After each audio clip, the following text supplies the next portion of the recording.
Sean, while we wait, I can make a few announcements. Right. We're excited to have our February January coffee chat today, and there are some upcoming events with AGO I want to make sure are on your radar screen. The first is the symposium. We've got our annual International Gleaning Symposium happening April 29th through May 1st in San Diego. Registration is now open both for in-person attendance and online attendance. So we hope to see you there. We've got a great lineup both of networking activities and speakers. The next coffee chat is February 26th. That's always a Thursday at 10 a.m. And we're going to have a discussion about the Community Food Mentorship Program. So many of you, when we talked to you during the recent gleaning census, told us that you'd like to do more training of community members around issues related to food justice and to have some programming in place. So we're going to bring you a very successful program from Prince Edward Island, Canada. They've got a model that's been very well received in Canada. And then we've got two affinity groups that are still going on. The first one is the Volunteer Engagement Affinity Group, and the next meeting is February the 4th.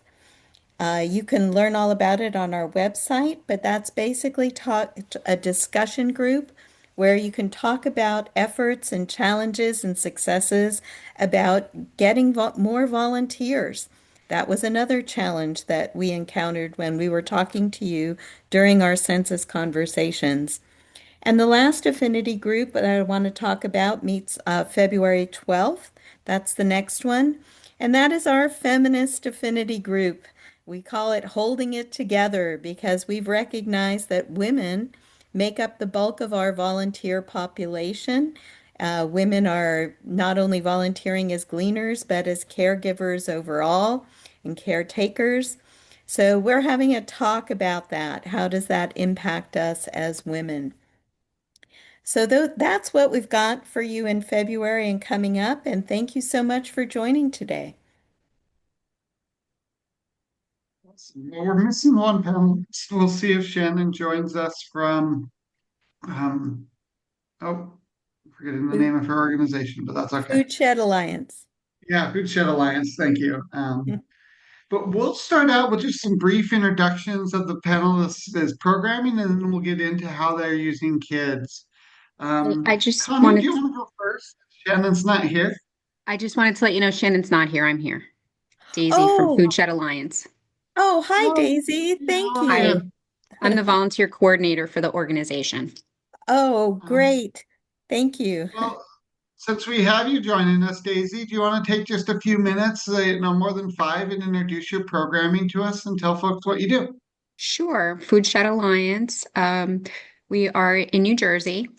We service Warren, Sussex County. We service all the food pantries in those areas, or almost all of them. I've actually been with Food Shed since 2011 as a volunteer. And then in 2020, they hired me as their one of the gleaning program associates. And then in about 2 years ago, I was transitioned over to the volunteer coordinator. So now I'm the volunteer coordinator for Food Shed Alliance. And we have different programs. We have local share. We have the SAGE program and we have the Pollen Skills programs. And I'm the coordinator for all of those. Thanks, Daisy. Yes. Um, Connie, do you want to take a moment and tell us a little bit about what you do? Sure. My name's Connie Miller, and I've been working at Grow a Row. America's Grow a Row is the organization. I've been there almost 10 years, but I have seen the program develop through the years. It started in 2002, way back when. Um, so I'm the volunteer and database manager. So I'm in charge of recruiting volunteers, scheduling them, making sure we have enough people to do what we need. And I also work with Salesforce. Um, So at our farm, so America's Grow-Row is a farm. We have 423 acres of our own where we grow produce specifically to be given away to food banks and food pantries. And we also glean. So we glean from local farms, CSAs, and also food stores. Um, so yeah, we have, I don't know, just to give you an idea, we have about 14,000 volunteer visits every year to get all of that done. And a lot of that, about 3,000 of those are children. So we could talk more about that in a bit. Then, do you want to share a little bit about what you guys do? Sure. I'm Kristen Leslie. I am co-director of the Eden Gleaning and Garden Project. It's a small organization that works out of a seminary. I just retired as a faculty member from a seminary in St. Louis. And we partner with farmers that welcome us into their field and we glean. We harvest food and bring it back to mostly food ministries in the St. Louis region. You guys are a little bit unique because you travel so far to for gleans. Maybe we'll talk a little bit about how that impacts your use of kids and stuff like that as we chat here today. Today, I hope this is really conversational as we get a chance to get to know these organizations a little better and know what they do. So if you guys have questions, you can either use the raise hand reaction, I guess is what it's called on Zoom, or you can drop them in the chat and I'll be happy to ask them. Please make sure you're asking those questions if you have them, so you get a chance to learn from these folks and learn from yourselves about how you guys are using volunteers. So, Kristen, let's start with you. How do you use youth in your program, and what roles do they play? So we use youth right out in the fields, and so we get them from church groups because we're a seminary. We connect to lots of church and synagogues, and so we get them from faith communities. We get them from Cub Scout groups and Girl Scout groups. We get some high schoolers who are all trying to kind of build their resumes. And then there are some kids who are from the farms where we glean who join us. Mostly, though, they are from faith community youth groups that join us. So, Kristen, if you're using these youth groups, that probably means that the kids are there without their parents. Right. Do you have, and we'll talk about restrictions, I know, in a minute, but do you have like a ratio that's required for a youth group to come out, or can I come out with 45 kids and help you pick watermelons? We've we've not had that many. We've had about 20 at a time, and we asked that the ratio was about 1 to 5. So if they were going to have 20, they needed to have 4 adults with them. And because we work with mostly faith communities, most of these faith communities already have requirements to do training with adults that work with youth, and the restrictions there. So we can just lean into already of those safe church practices, they're called. They have to have trainings on boundary stuff. So we lean into that a lot. So what we don't do is just kind of take kids who don't have some connections with organizations or with the people we already know in the gleaning. How about you guys? Did you say 3,000 youth on your farm every year?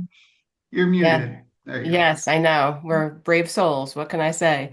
Um, but yeah, so we do. We have a lot of school groups that come out. So we hear from schools that want to send like either their whole grade level or their whole school or whatever. So if we know that the school and we've worked with them before and we know that their chaperones are going to be good, then we'll allow a group of 100 to come out. But typically we say we cap it at 50 and we say they have to have one adult per 10 children.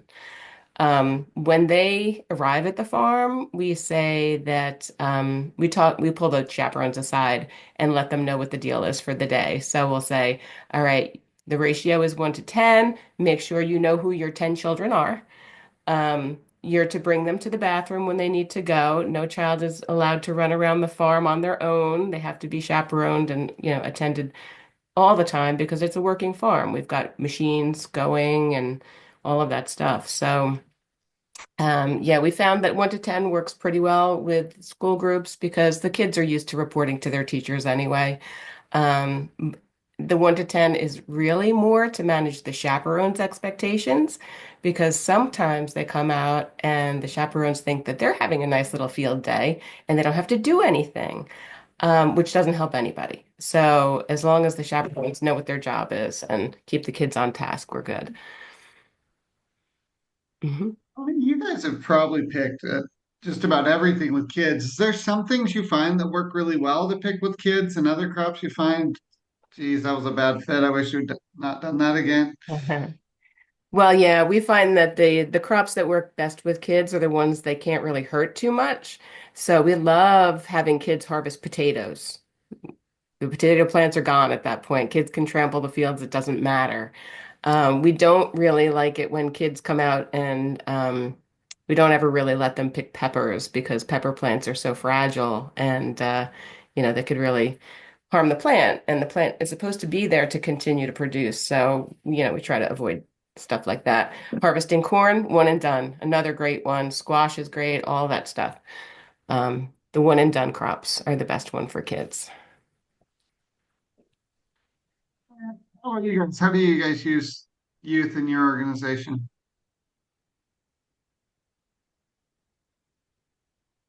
Was that a question to me or someone else? I'm sorry. Oh, no, sorry, Daisy. How do you guys use youth in your organization? We have them as cleaners. We have them as pop-up market help.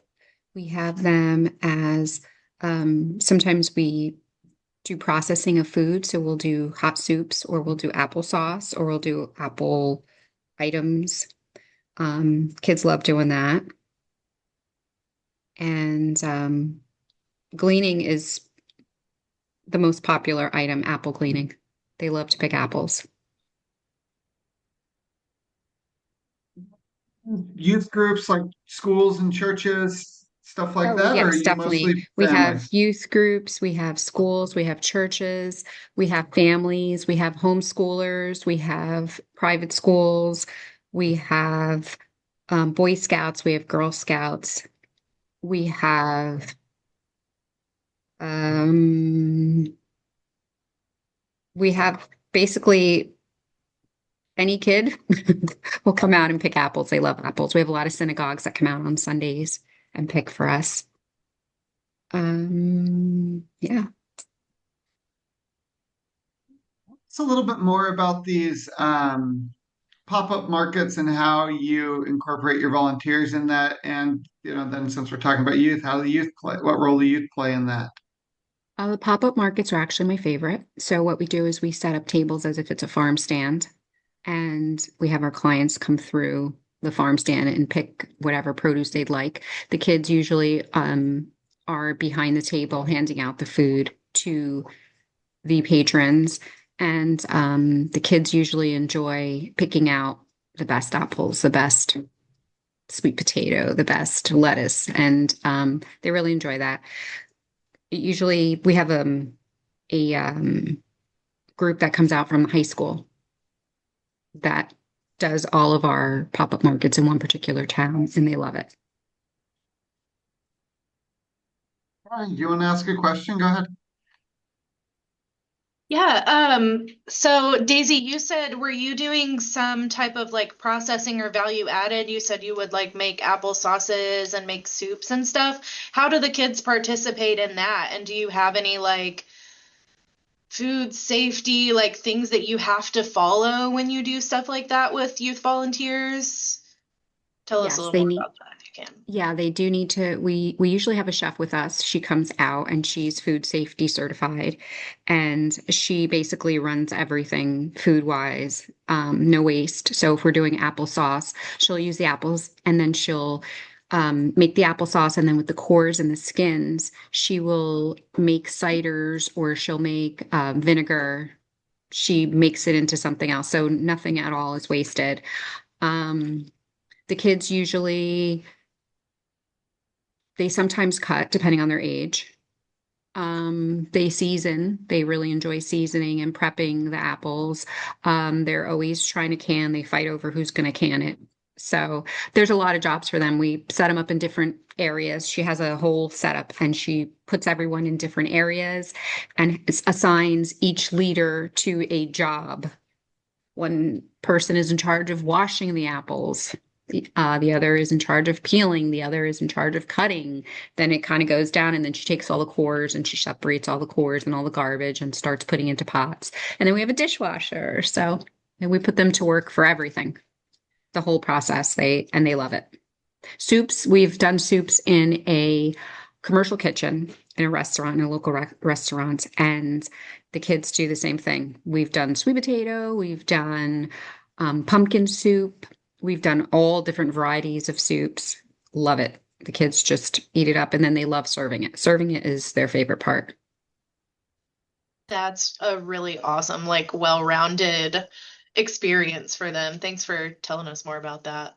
Yeah, thanks. The Girl Scouts actually come out and pick the apples, and sometimes they pick it and then they'll make sauce with it on a different date, and then they'll go deliver it. So they get the whole circle, the full circle, and they love it.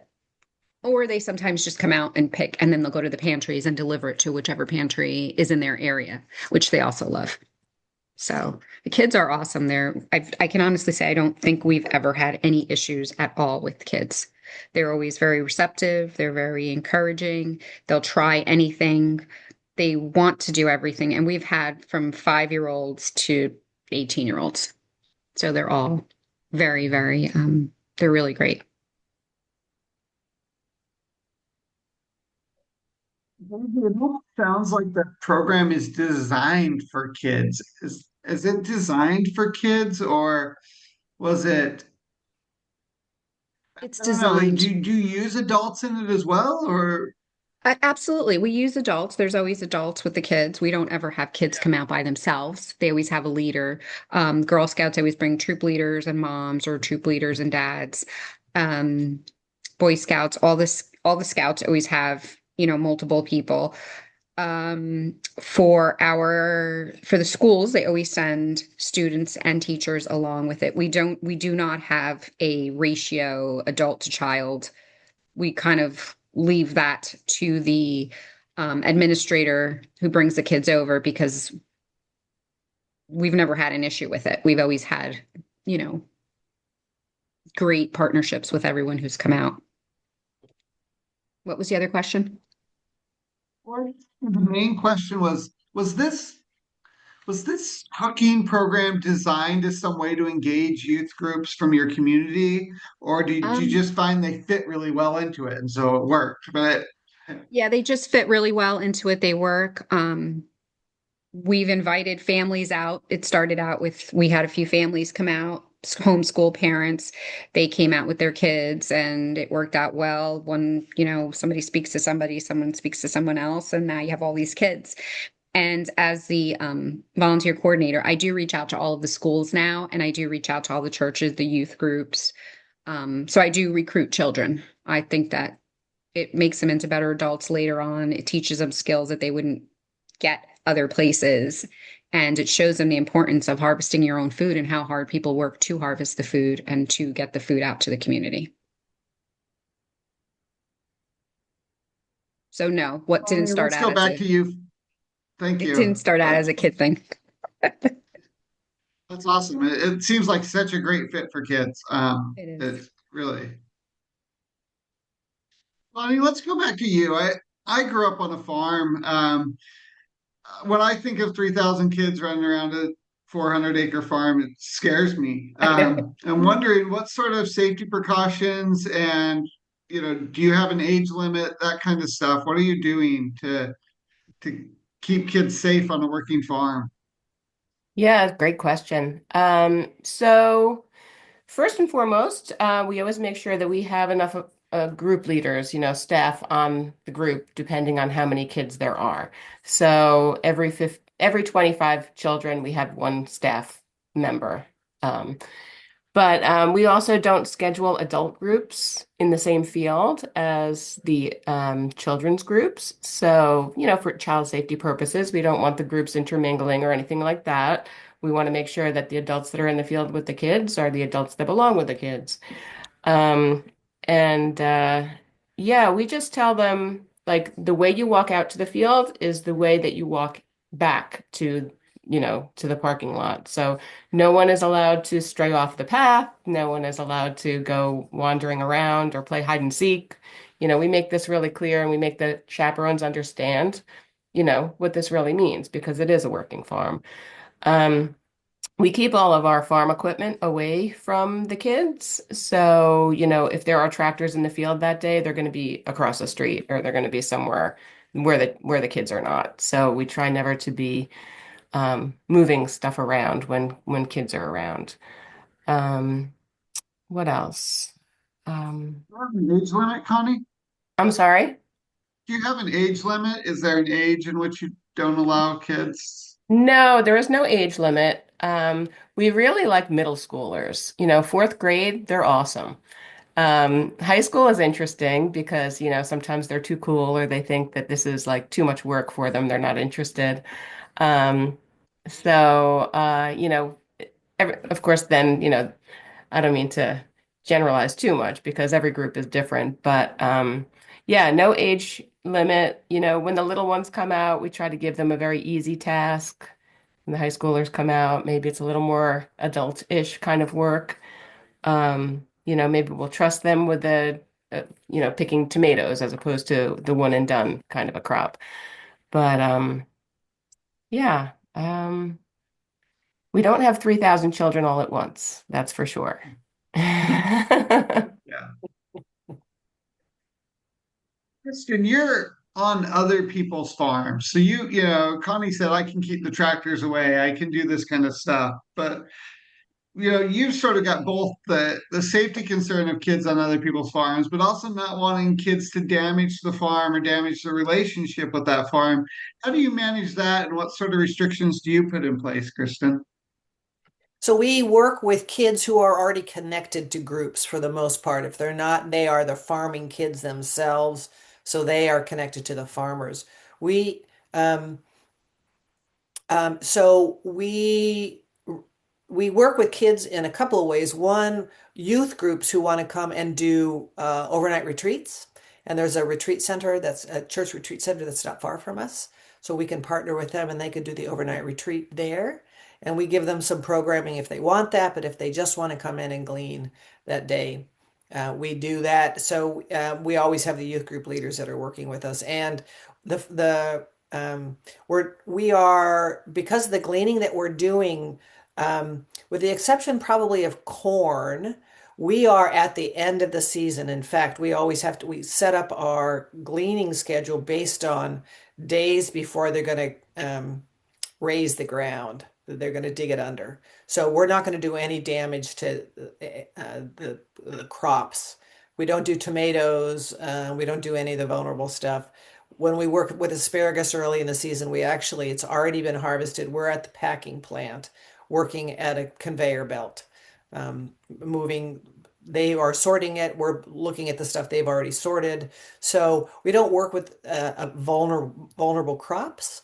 And the only equipment that we're near is the tractors that are in the field that we're pulling them through. So in some ways, it's like a great big hayride that we pull them to places in the field. And that we have the 1-to-5 ratio, so we have the adults that are with them, and we flag pretty quickly if there are kids that are a little bit more adventurous and want to go out and not pay attention to some of the rules. And so some of our other volunteers, we have some very steady volunteers who join us. So when we have kids, we assign some of our volunteers less gleaning, less harvesting, and more attending to the kids that day. That works out pretty well for us. Kristen, do you have an age limit to volunteer with you, or can any ages come on out? We haven't set it firmly. We've had elementary school, kind of the youngest we've had is about fourth grade, because they have to be able to get up into the tractor. in order to do that. So we let the youth groups decide that. You mentioned earlier that you don't let some of the kids use knives. Is there any other safety constraints or restrictions you put on volunteers Are you or asking me kids, or I guess? who are you asking that, Sean? Oh, sorry, Daisy. Sean, sorry, we just every time you speak, we get cut off at the beginning. We don't hear the beginning. No, I try to, I That's don't know okay. why it's doing that, but I just want to explain the difference between Food Shed Alliance and America's Grow-Row, I believe, is the fact that we go to different farms to harvest, and these are not our farms. America Grow-Row owns their farms. So we're basically picking up the leftover produce or the items that can't be used by the farmer. So I think that's the difference because I was trying to figure out if everyone was aware that that's kind of the difference between Food Shed Alliance and or Local Share and America's Grow-Row. But the question about the knives is it kind of depends on how the adult who brought them feels about them using the knives. Sometimes the adults are like, oh, the parents signed a waiver and they're aware. We always make sure that the parents are aware that we will be using knives. It will be hot. It will be, exactly what the activity is. And when they sign the waiver, this information is also included in the waiver. So using a knife is up to the discretion of the person who brought them. and are there any other restrictions you place on kids that volunteer with you, like an age restriction or anything else like that? We do not place an age restriction. It's according to the person who brings them as to what duty they can perform. And we've had, like I said, 5-year-olds come and they're having a great time. They wash the apples or they'll help their parent pat the apples dry. So there's always a job for everyone. And we've never had any kids that were like out of control running the field or leaving or anything. I mean, we've never had 300 kids at one time. But yeah, we usually have, I would say the most we've ever had at one time would maybe be 20, 30, maybe once in the entire time I've been there. But Awesome.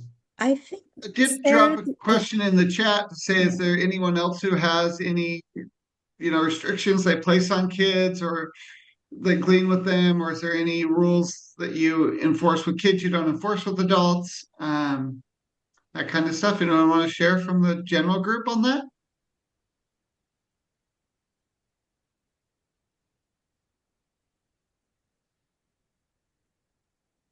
Can jump in on this one. Can you all hear me? mhm. Okay, I don't have a headset on, so I'm just making sure. We kind of do a mix of what you all are doing. Like we have a food bank farm, so much like Connie, we will host large groups of children, and this is usually geared more towards a learning experience. So we will do a harvesting activity with them. We'll have groups of up to 50, and we do have that kind of rule where we have one, chaperone or teacher or parent per.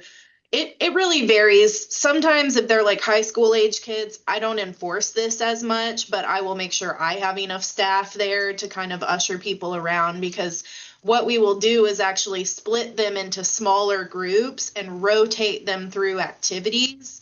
So they'll get to learn a little bit, they'll get to do some hands-on. We'll usually do like a nutrition lesson and a taste test with ingredients from the farm. So we kind of rotate them through, and we can handle larger groups in that way, because we're not all large enough scale that we could have all 50 students doing a harvest activity at the same time.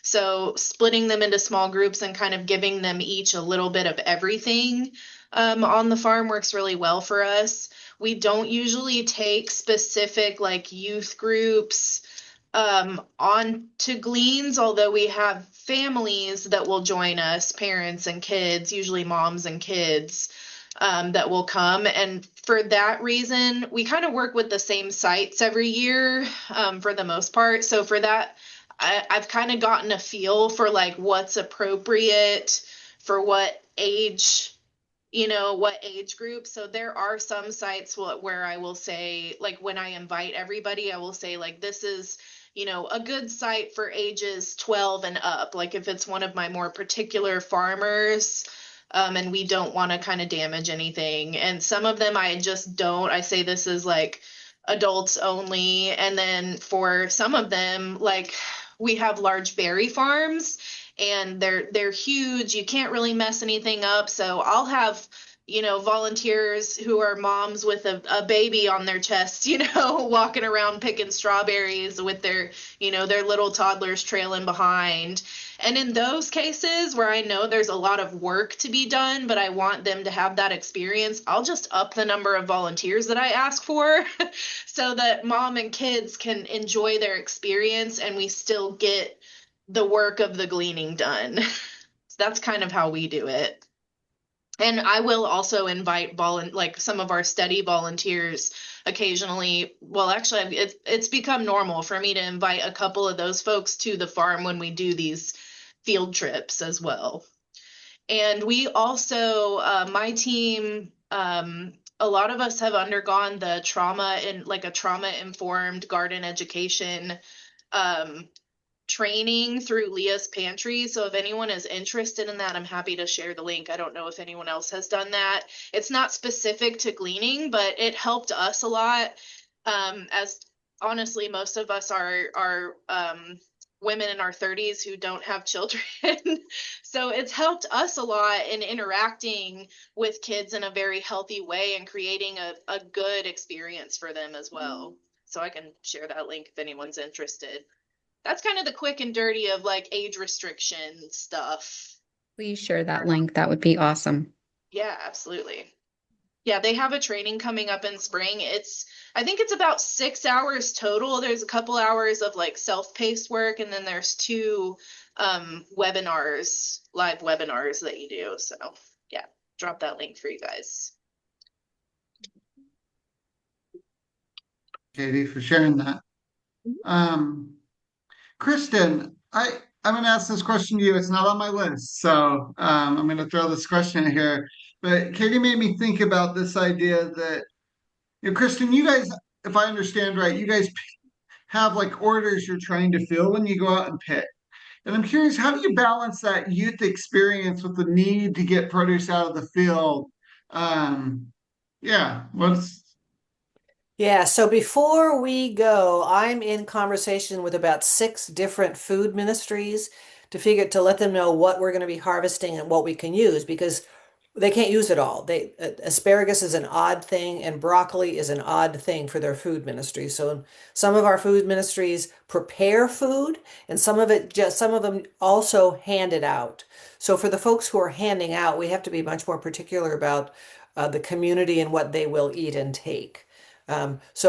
Before we go, I have contacted all the food ministries to let them know what we're going to be harvesting, how they're probably going to need to store it because we don't store it. Once we harvest it, within about 24 hours, we have moved it along to the food pantries. When we get back, you made mention, Sean, we have about a 3-hour drive to the farms, and there's lots of reasons we do that. But so that when we come back, then some of the food ministries folk representatives will meet us immediately, and in the next 24 hours, then we will deliver it to a lot of different places. I lost my train of thought. What did you ask me? I was curious, how do you balance the need to, fill those orders, but also with the youth having this experience in the farm? And, I've worked a lot with youth. Sometimes they can be super helpful and sometimes they're not very helpful. So like, how do you balance that? Some of it is that when we have youth groups, that we have their parents there who are very helpful in keeping them in line, or a youth group director. But we also have some of our regular gleaners who come with us, who know the numbers, the amount that we have. We go to farms that we could harvest thousands of pounds each time we go. And the bigger issue actually for us is to help both the kids and the adults recognize, even though we could get a lot more, we're not going to. We're getting what we know is needed because that's what we can transport and that's what they can use. Because we don't want we don't want to take a lot back that then that can't be used and we're not storing it. So we always know what the amount is or about the amount that we're going to get. And it's always pretty reasonable, the amount, since we're trying to connect how many volunteers we regularly get with the kind of transportation we have, and what's reasonable to be able to get distributed pretty quickly.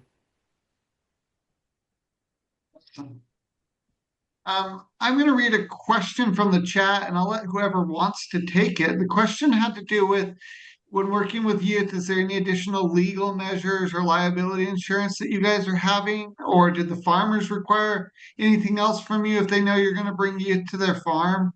Are you guys carrying any additional insurance or providing any other protection for farmers with youth?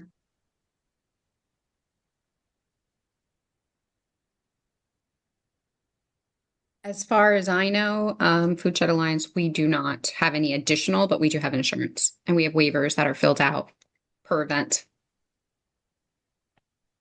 But it's the same as an adult would fill out.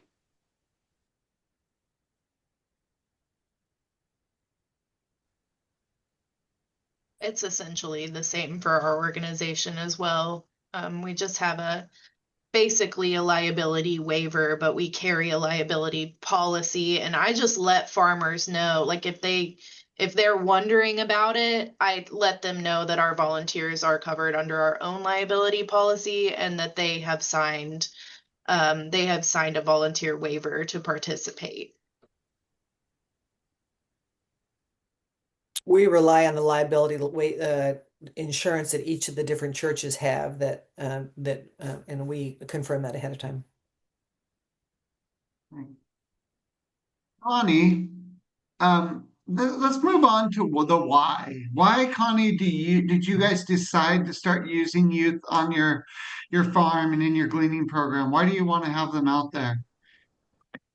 I think Daisy touched on this before. It's really just to give them awareness that there's a need out there. We're helping other people. It's really good for them to know that there are ways to give back and that they're not like the only citizen on this earth. You know, there's other people that if we all work together, you know, it could be a better world. So, also they're the future leaders of, you know, tomorrow. So it's really good to get them engaged sooner than later. Yeah. Kristen, you got anything you want to add to that? I would say all of that, and it's just darn fun. It is fun. So for numbers of these kids, because we are bringing them from St. Louis to a farm, one of the things that we're mindful of is that we're doing some education about rural and urban stuff. So for some, they've not been on farms before. And so it's just they get to see, again, it's the hayride plus the work that they're doing adds a lot. And it helps them build community because then they go back, they've had a fun time building community and they go back to the churches or their synagogues or whatever and get to talk about it with a sense of pride. We always make sure we send pictures back so they can show those in their communities, and they get to talk about it. And so it's a sense of ownership for them and they feel a great sense of pride. And it's just silly and fun. What about you? You want to add anything to that? Daisy, you want to add anything to that? I think it teaches connection. It helps them become better adults later on, introduces them to the future. I really encourage them to understand how hard it is to harvest food and the importance of getting the veggies, but look how hard it is to pick, 50 blueberries. And it is a lot of fun. Definitely a lot of fun. The kids really enjoy it, and we enjoy being with them and being a part of teaching them something great that they're going to use as adults. I'll add one more thing. One of the things Go ahead. one of the things that we work with the kids to understand is that because of the the restrictions for the farmers and the models that they work on, a number of the farms that we work with, some of them sell to Walmart. And they know and we do the education that farmers only get paid for things that are sold. Um, so the kids struggle, and once it's an educational piece, and we do this with the adults too, to understand um, the things that they want the perfect things in grocery stores. And so lots of the stuff that's in the field didn't get harvested because it didn't look perfect, although it is perfect. And so for the kids to understand that whole model, it blows their minds, particularly the older kids. Um, so we do some education around that as well.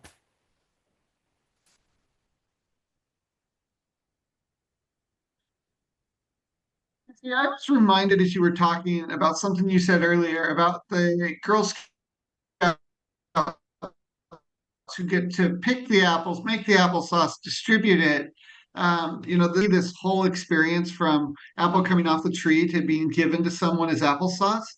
Can you talk a little bit about that, and how that affects those youth? That was directed towards me. Missed the beginning part. You broke Yeah, up a little bit. Okay. yeah, the part, when you talked about this, the Girl Scouts getting to do all the pieces of it. Right. They've written us really amazing notes and sent out really nice emails expressing their gratitude for the opportunity to come out and see how things actually, the entire process. We've had one Girl Scout group that has been coming out, I would say, for about 6 years, 7 years.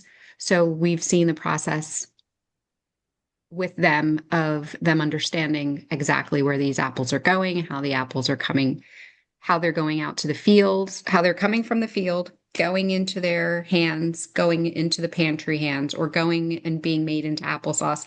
The latest thing was apple crisps. They got to make apple crisps. So they were very excited with that. And the apple cider vinegar, personally, I thought was amazing. How is it that you can take an apple and have absolutely no waste? So it was an education for the adults as well to see how great it is that you actually pick these and now absolutely nothing is being wasted.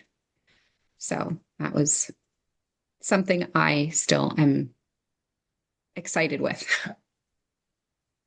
Awesome.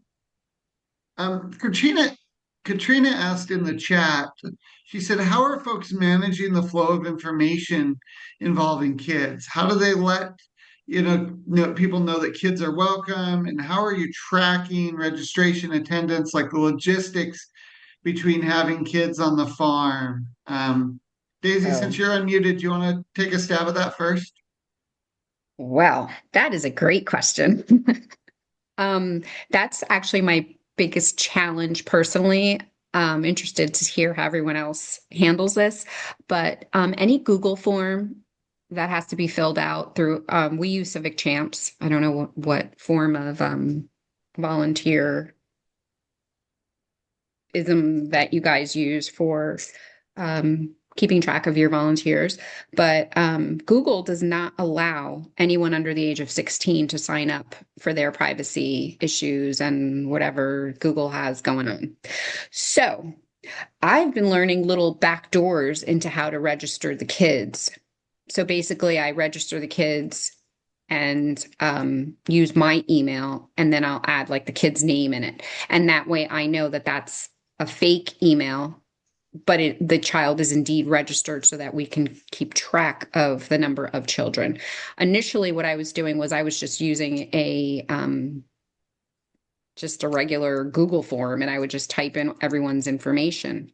But that was very time consuming at the end of the year when I was trying to track the kids to see what ages, where they came from, which farms they attended. So it was really, really hard. So I think that this way, what I've been, the little cheat way I've been doing is working much better, and I'm able to track them with a Google document with, through our website and through our Civic Champs. So, but that is my biggest challenge in keeping track of the kids, because we have a lot of kids, but I really can't give you an exact amount because it's really not an exact formula just yet. And do we count that baby that's on the back in the backpack? No. But that is cute. We've had lots of parents, moms come out. I had one mom come out with twins, one in the front, one in the back, and she was picking blueberries from the bushes with the one in the front and one in the back. And it was impressive. And the kids had such a good time. They were laughing and giggling. They're about 6 months old. Adorable. And she came back again when the kids got bigger. So it's definitely it's such a rewarding experience, a rewarding job. Like who can say that their job is so rewarding? I'm interested in hearing everyone else's way of handling it, how they keep track. Before we move on to someone else, Daisy, how do you let people know kids are welcome on your Gleans? How did you build that awareness? It's on our website, it's on our Facebook page, it's on our Sign Up Genius, it's everywhere. Schools, when I recruit to schools so they see it on the flyer. I recruit to a lot of Girl Scout troops, so it's always on the flyers. How about you? How are you managing tracking information to kids and all the rest of that? Like logistic stuff on a Yeah. So before I forget to mention it, we found a an interesting way of recruiting schools that actually gets the teacher's attention instead of letting our emails go into their trash or junk bin. Um, in the subject line, say free field trip opportunity. Teachers are always looking for free field trips. And that's what this is. It's not a volunteer. I mean, of course, it is a volunteer opportunity, but to get their attention, it is a free field trip. And so we've gotten a really good response with that. So that's just a little extra there.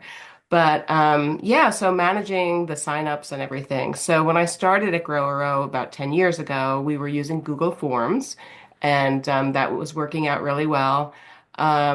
Again, we don't track any children that are under age 18, but they are required to come with an adult. So when the adult signs up, we ask them how many children they're bringing. So that will increase their attendance number by however many kids, right? So that's how we know how many people are coming. Um, we have since moved to the Salesforce platform, and with Salesforce, Form Assembly is an app you can use to build forms. So that's what we do. We have them sign up via Form Assembly, which connects with Salesforce, so we know who's coming and how many and all of that stuff. When people arrive at the farm, we we print the registration list of all the people who did register ahead of time. And as people arrive, we ask them to check their name off.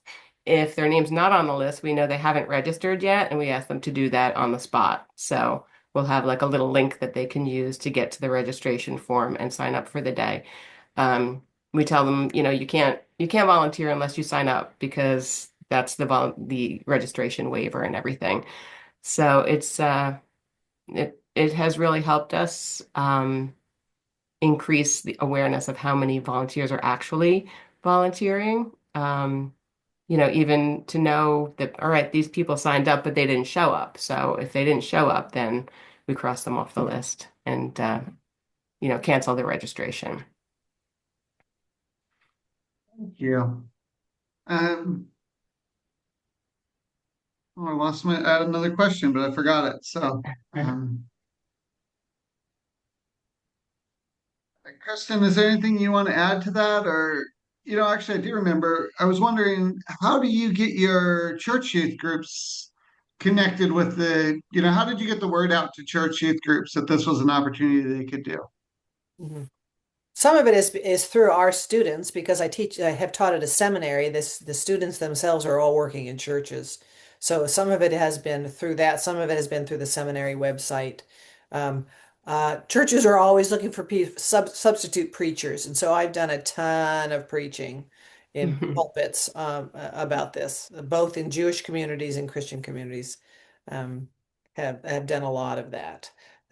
We also, because we have a community garden, and we get some publicity by the local NPR station with that.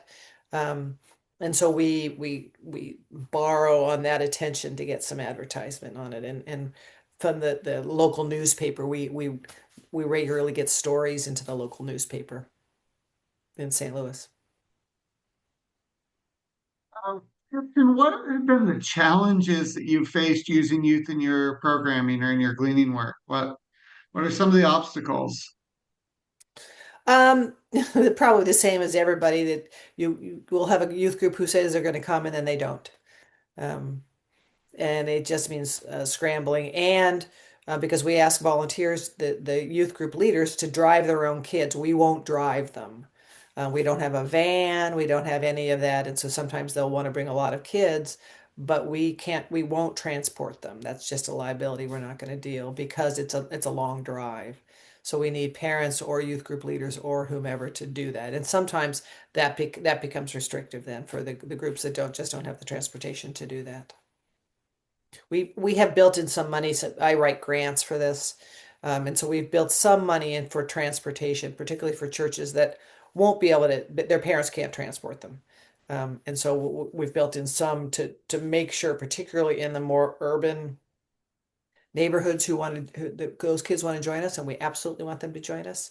So we have built in a little of that, but not a ton.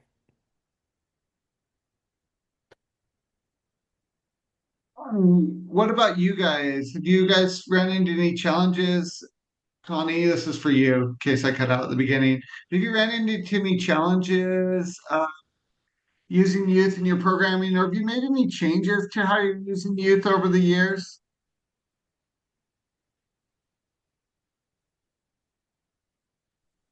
Yeah, let me go back to my notes and see how I answered this question. We definitely have made some changes. I think there's always been a 50 kid limit, but we didn't always have a ratio that we wanted between the children and the chaperones. So 1 to 10 is probably the lowest ratio that we'd like. 1 to 5 is really great. We've had some groups come out with a lot of adults, and 5 kids per adult is really a nice ratio, but you can't always expect that. Let's see, child safety. Um, yeah, some of these things I'm looking at my list here. Just really depends on what's available to the kids. So at one point, we were giving out these little tote bags that kids were harvesting into, and they were putting the tote bags around their necks like and wearing them like a cape.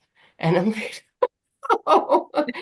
So there's just kids do stuff, and you just don't know what it's going to be next. So you try to just be very aware of what's happening in the field at the time and try to nip it in the bud if it's going in the wrong direction. But it's really what I found is really talking to the chaperones ahead of time makes all the difference. If they understand they actually have a job to do while they're out there and this is what we expect them to do, they'll do it. It's just if they don't know what their job is, they're just maybe going to hang around and talk to each other or whatever. So I think that's the biggest improvement that we've made through the years. Yeah. Lindsay, let's go to you. Is there any challenges or changes you've made over the years of running this, having youth glean with you that you feel like the group could benefit from?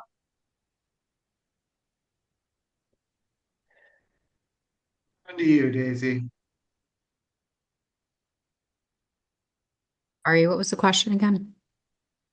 Is there any challenges that you've faced using youth in your gleaning program or any changes you've made throughout the years to better accommodate youth? The challenges basically was just the registration was our biggest challenge. We really haven't, like I said, our kids are very well mannered. We've never had a problem. We don't have the kids running around the fields. They're really good. We tell them what they're going to do, tell the leaders what they're going to do, and everybody does what they're supposed to do, and then they go home. We've never had a problem, knock on wood. So then we'll go to your question in the chat. Daisy asked in the chat, how does everyone handle CPR and medical aspects of gleaning? Does anyone either on the panel or in the group want to throw out what they're doing there or share? Patty, Uh, answer. I can say that one of the farmers is also a nurse. So she's always out in the field with us. Yeah, we also go through the Red Cross certified CPR training, so all of the staff members are trained in that. Not that we all feel 100% comfortable doing it, but we are trained. Um, when we have a large uh, we have the farm where people are coming out to harvest crops with us, like big time. So we could have 200 people out in the field at once sometimes. And That's we will incredible. hire.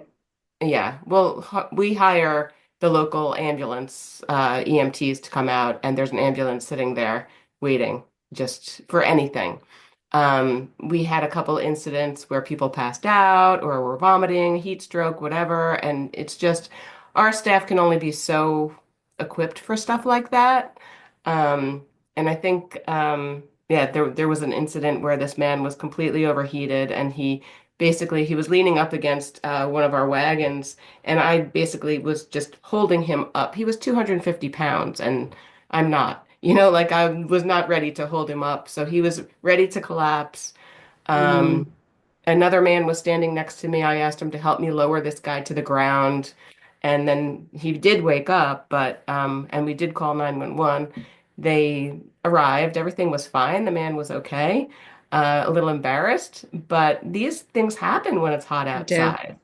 They do. And it's always the people who didn't eat breakfast before they arrived. How Absolutely. many, you know, please eat breakfast before you come on a really high energy day like that. So that just reminds me, I'm going to add that to our confirmation letter. 2 weeks before the event that they've signed up for, we in Salesforce, there's an automation that will send them a reminder. Hey, are you still coming? How many people are you bringing? That kind of thing. I used to do it by hand, but now since I have this great tool, it's all automated. But in that letter, I am going to add, make sure you eat breakfast before arriving. We do at our registration table offer snacks for people if they haven't had something. We had the local ShopRite actually donate a pallet load of granola bars. Wow, So that's awesome. we're still eating granola bars, and it's the middle of the winter. But yeah, so there are organizations who are willing to like donate that to your nonprofit, and so we always have snacks available, and we have the hydration stuff as well, like not Gatorade, but there's a couple other like little Liquid packets. IV. Yes, yeah, similar to that that we can give out to people. But yeah. Someone asked about cooling towels. We have Or cooling towels as mentioned. well. Those are great. Yeah, let's see what other people say. It's important reflection on how farm workers' labor is field. Yeah, I Yeah. agree. Oh, thank you guys so much. Thanks for sharing your knowledge. I used to do a glean every year with about 100 eighth graders, and I wish I could have talked to all of you before I started having them running around my orchard. But it is a lot of fun to have kids out, and I think I really appreciate what you all said about the opportunity to I think it was Daisy who said like they're better humans after having done these activities, and that collective investment in the future society I really appreciate. And I hope that if you're considering having kids on your gleaning or expanding your gleaning with kids, that you'll listen to these three wonderful women's advice and have some kids out, because I do think it's a really important aspect of gleaning. So I was really excited to have this conversation with you all. So thank you guys all for coming. Thank you. Thank you for Thanks. having us. Yeah. Thank you for Thanks. having us. Great information. Great to meet everybody. Nice Hope to meeting you come as back well. again. Yes. Please do. Thank Thank you. you.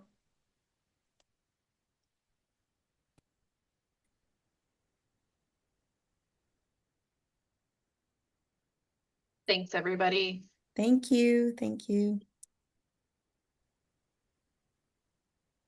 Thanks, Katie. Thanks. I sent Kristen a personal message, so I was kind of waiting to see if she would get back to me since she's in St. Louis. Ah, I okay. was like, I want to come visit you. Yeah, that would be very cool. I might have to reach out to you guys and have you connect me with her if that's okay. Oh yeah, I'll do that Yeah, right we can now. connect the two of you. So, Thank Yeah, yeah. you. They yeah. don't do any gleaning in state. They go to Indiana for all their gleaning. Oh, yeah, she said they traveled far away. Wow. Okay. Yeah, they have some I like guess strong Indiana's not far. relationships with farmers there, and so it makes sense for them. Yeah. But yeah, they do all their gleaning in southern Indiana. So Interesting. Okay. Well, perhaps a field trip at some point for my team. So, I'm interested too in bringing some volunteers down to glean with you all because I think they're all always looking for more relationships with farmers. So yeah, that's awesome. Well, thank you guys so much. And I'm sorry we can't help with the SARE stuff. I wish that we could. that's okay. I get it. It's, I'm just reaching out to folks to see what their hangups are and if there's any way we can overcome them. I Right. totally understand that you guys aren't sorting and so it doesn't make sense. It's So, just but really unpredictable too, like the how much and what and quantities, it's not like great for it because I've done like field, research and data collection in the past too. So I'm like, I don't know if it would give you guys great data anyways. So you're good to offset the other, to give us some well-rounded picture, but I totally understand that just doesn't work in your capacity. So I appreciate you considering it though. yeah, So thanks guys. Well, you guys take care. take care. Do you need anything, Kathy? Or are we good? I think we're good. I sent you a message about Lynn Benton. So you can, Stop recording, maybe. oh yes, that's right. I'll try to remember to edit the last Hold on. conversations out of it, but I might not. So Oh yeah, let's see. How do I do that? More. Oh, there we go.